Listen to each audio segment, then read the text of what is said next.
Welcome back, Gangstars. We're gonna make a little something for Mellow Mel because she said she really wants Philly cheesesteaks. Isn't that right? Absolutely. Crapsalutely, she says, as she adjusts the lighting. It's dark. It's dark. The night is dark and full of terrors, Melanie. Now, first thing you want to do is get an onion. Always remember, guys, I know there is the consensus sometimes to chop these ends off the onions, but don't do that. When you do that, the onion will start to bleed, and what I mean by that is it's going to lose some of its flavor. So we're going to avoid cutting the onion at the ends, and instead we're going to slice off pieces, right? So we've got our onions diced, and you might say, why are we starting with onions? Well, onions take longer than most other things to truly caramelize and get cooked all the way down and rendered. So what we're gonna do is we've got a pan on medium-high heat. We're gonna grab a little bit of butter. We're gonna do a clarified butter. Now, for people that aren't really in the restaurant industry, a clarified butter is very simply butter and oil. Pretty simple. We're going to make sure that our oil doesn't burn and our butter doesn't burn. So once the pan heats up a little bit, we're going to take that. As you can see, no blackening, no browning, nice and golden. Now we're going to leave that there. Should have grabbed the olive oil. Sometimes in life that happens.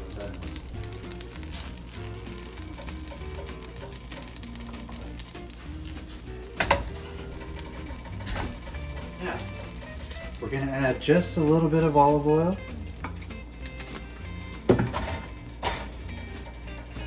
We're going to mix that around together.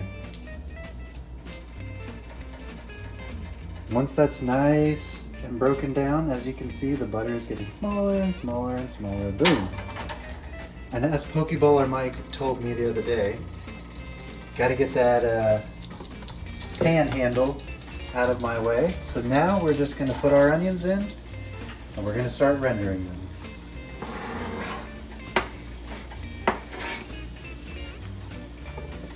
All right. So make sure we're flipping the onions, getting them all mixed all together, right? And for now, we're going to let them render. We'll be back in a little bit.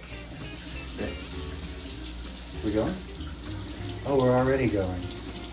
God, you don't like say 3, 2, 1 action or nothing. That's one for the blooper reel. All right, while we're letting those onions saute down, we're gonna wash our bell peppers and we're gonna cut them. Now, first things first, we're gonna get this right out. Boom. In case you've ever cut bell peppers or haven't, it's really simple. You reach in, pull, boom, done. All right. And as you can see over here, the onions are getting nice and soft. We're having them on a medium-low heat because onions will burn.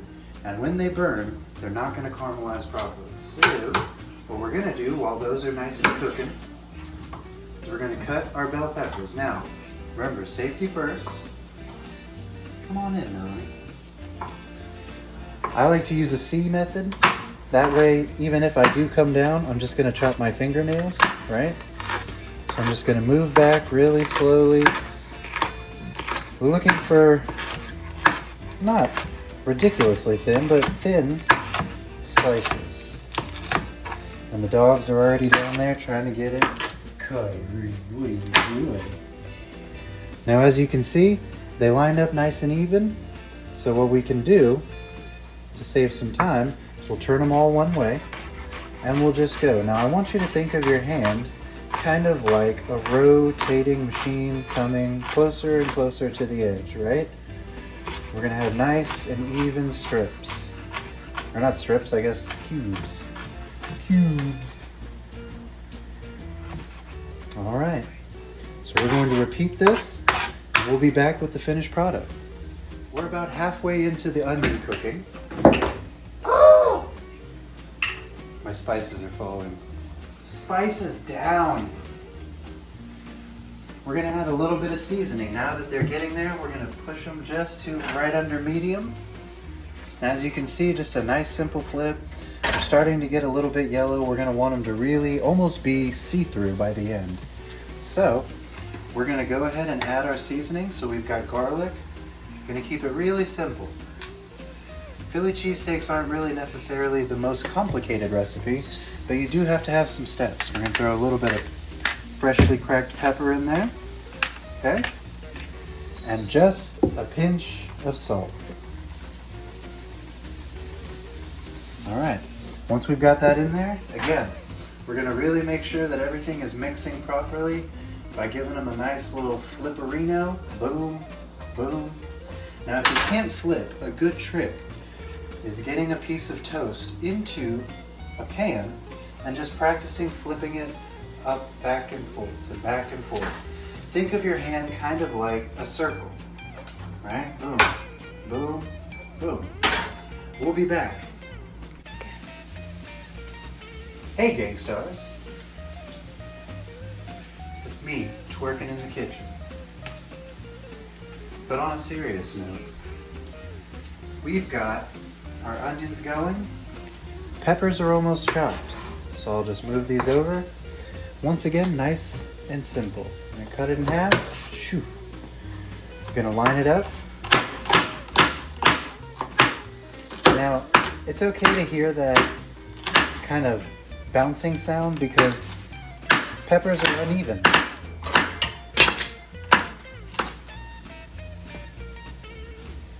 Again, turn them to where they face away from you and just kind of, right? Got our C method, so we're protecting our fingers. We're just gonna chop all the way through. We might get a little remnant on the end, that's okay. Boom, boom, boom, boom, boom, boom. I want you in my room. Shout out to all the 90s kids. Now, once the peppers are ready, we want to add them into our onion mix, but here's the thing. Don't drop your spoons on the ground. Right into there. Do I have another? Nope, but I'm dropping tools left and right. Golly jeepers. As you can see, the onions are getting to a point where they're starting to brown just a little bit, but they're still nice and even. So what we're gonna do is we're gonna cut this real quick.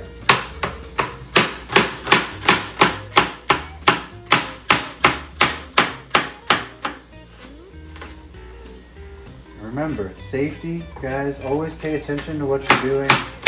Using the C method so that you don't cut your fingers off. I've seen it working in the kitchen, people cutting their fingers all up. I've done it personally. It's no fun. So what we're gonna do is now we're gonna add the peppers and mushroom into our mix. So I'm just gonna move this over here.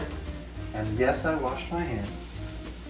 And we're gonna add this lovely pepper mix right into our onions. All right, we're gonna make sure everything is nice and even. So we're gonna roll, boom, roll, mixing it really nicely. I may have wanted to use a bigger pan. Little lesson for you guys, possibly use a bigger pan. Now we're gonna add our mushrooms. Jeez. Why are you filming that? Oh, jeez. Now we don't want to overpower it with mushrooms, so we're just going to add a little bit, maybe like half of a container. And since it's now pretty full, like I said, I probably should have used a bigger pan, but c'est la vie, it is what it is. We're going to go ahead and pop it up to medium-high heat, and we're going to let these render down. So we'll be back in just a little bit to prepare our meat.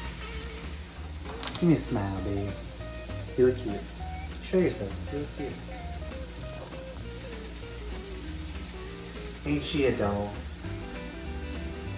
Now, as you can see here, our mixture is starting to caramelize. The key to this is making sure everything is nice and soft. Now, if you have big pieces, you can always simply use the side of your spatula and chop them in the pan. If you've ever seen people making Philly cheesesteaks, normally what happens is they have a big griddle top and they'll chop everything together. Unfortunately, we don't have that kind of equipment, so we're going to do this. Now, for the meat itself, number one, make sure that you have a nice you have a nice searing surface. Number two, we're going to use a little bit of bottom round, okay? If Melanie will come closer, we can do the meat. Beautiful. Now, as you can see, this is exceptionally thin, so it's not going to take a long time. So we're going to heat up our griddle top to about 350, and that's what we want to hear. That nice sizzle, right? We're just going to lay those down. No seasoning at first. I want the meat to really get hot. Now, as always, if you're handling raw meat, guess what? You gotta wash them hands. 20 seconds. Sing the Pokemon theme song. I wanna be the very best. No one ever was. No. Catching is my business. Changing is my cause. Pokemon. Alright. Now, we're going to hit it with a little bit of steak seasoning. It can be anything you want, any steak seasoning you like, within reason. You know, don't go crazy on it. But something nice and simple. And as you can see, the meat, because it's so thin, is already shrinking and browning. So what we're going to do is, now that it's nice and brown, but remember, it's still going to go in to our mixture of vegetables. So we're going to want to keep it almost cooked, but not cooked all the way. So we're going to flip. As you can see, we got a nice little sear going, but nothing too crazy. Now, go. Season the top.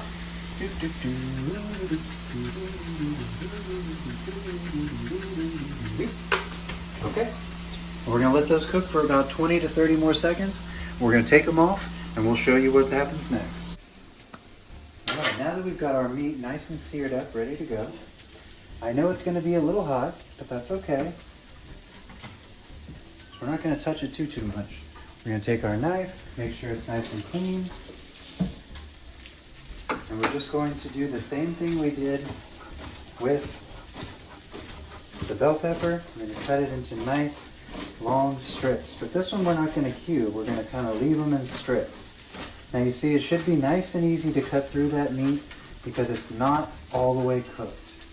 And that's the secret, because it's going to be all the way cooked when we put it into the vegetable mix, which, as you can hear, is still sizzling away, doing its thing.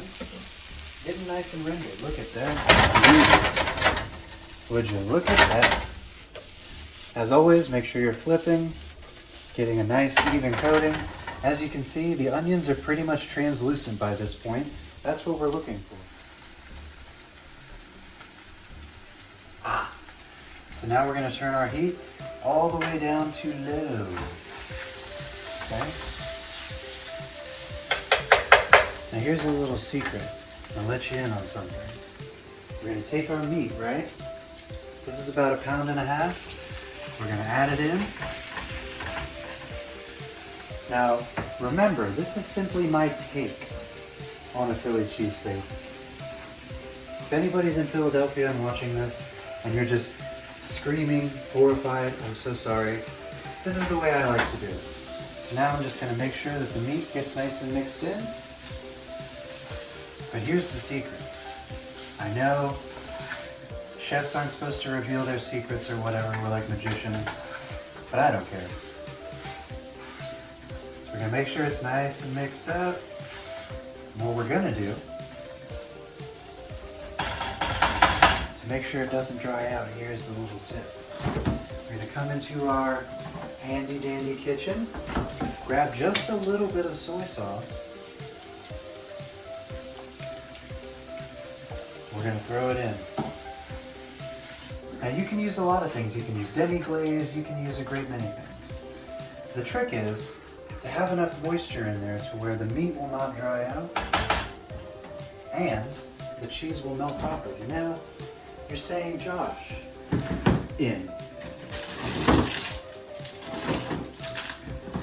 what kind of cheese should I use? Well, traditionally,